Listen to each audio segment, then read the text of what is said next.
নমস্কার বন্ধুরা, আজ আবার চলে এসেছি নতুন একটা রান্নার ভিডিও নিয়ে। আজ বানাবো থোড় বা ভাড়ালির ঘন্ট।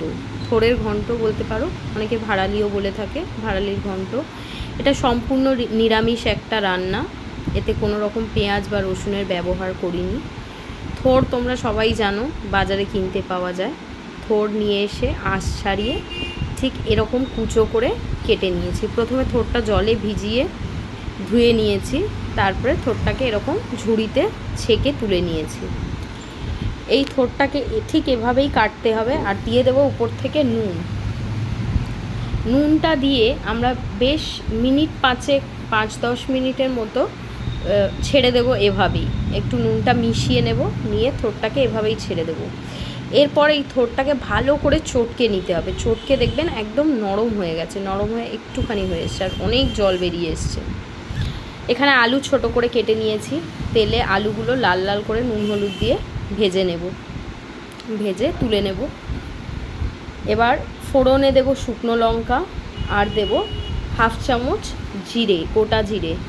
এখানে আমি তেজপাতা দিতে ভুলে গিয়েছিলাম, আপনারা অবশ্যই তেজপাতা অ্যাড করে নেবেন। আর এরপরই আমরা যেই থোড়টা জল ঝরিয়ে রেখেছিলাম সেই থোড়টা দিয়ে দিলাম। থোড়টা অলরেডি নুন দেওয়া, সেই কারণে নুন দেওয়ার দরকার হবে না। আর থোড়টা তেলের মধ্যে দিয়ে নাড়াচাড়া করে দিয়ে দেব হলুদ। আর তেজপাতাটা দেখুন আমি পরে দিলাম, এটা আপনারা ফোড়নে দেওয়ার সময় দিয়ে দেবেন। দিয়ে এভাবে বেশ কিছুক্ষণ সময় নিয়ে এটাকে ভাজা ভাজা হতে দিতে হবে। তারপর দিয়ে দেব গ্রেট করে রাখা আদা আর 1 চামচ জিরের গুঁড়ো, দিয়ে আবারও এটা কিছুক্ষণ নেড়ে চেড়ে ভাজা ভাজা করে নেব। আর দিয়ে দেব সামান্য একটু জল, খুব কম সময় লাগবে। আলুটাও যে ভাজা ছিল সেটাও দিয়ে দিলাম, সিদ্ধ হয়ে যাবে তাহলে। দিয়ে এটাকে জাস্ট সময় নিয়ে একটু নাড়াচাড়া করে ভাজা ভাজা করতে হবে। দিয়ে নেড়ে চেড়ে আরও একটা কাঁচা লঙ্কা দিলাম। দিয়ে আলুগুলোকে যতক্ষণ না পর্যন্ত সিদ্ধ হয়ে যাচ্ছে নাড়াচাড়া করতে হবে, দেখে নিতে হবে। গুঁড়ো গরম মশলা আর চিনি দিয়ে দেব। দিয়ে দেখুন নামিয়ে আর ঘি দিয়ে দেবো। খুব তাড়াতাড়ি হয়ে গেল না রান্নাটা? আর এই রান্নাটা দিয়ে বিশ্বাস করুন 1 থালা ভাত নিমেষেই খেয়ে নেওয়া যাবে।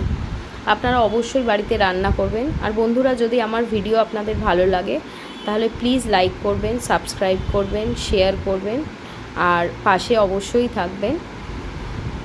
দেখুন এরকম ভাড়ালির ঘন্ট বা থোড়ের ঘন্ট গরম গরম ভাতের সাথে দারুণ লাগে খেতে, আর খুব তাড়াতাড়ি হয়ে যায়। আপনারা অবশ্যই বাড়িতে ট্রাই করবেন। আজকের মতো আসি, টাটা।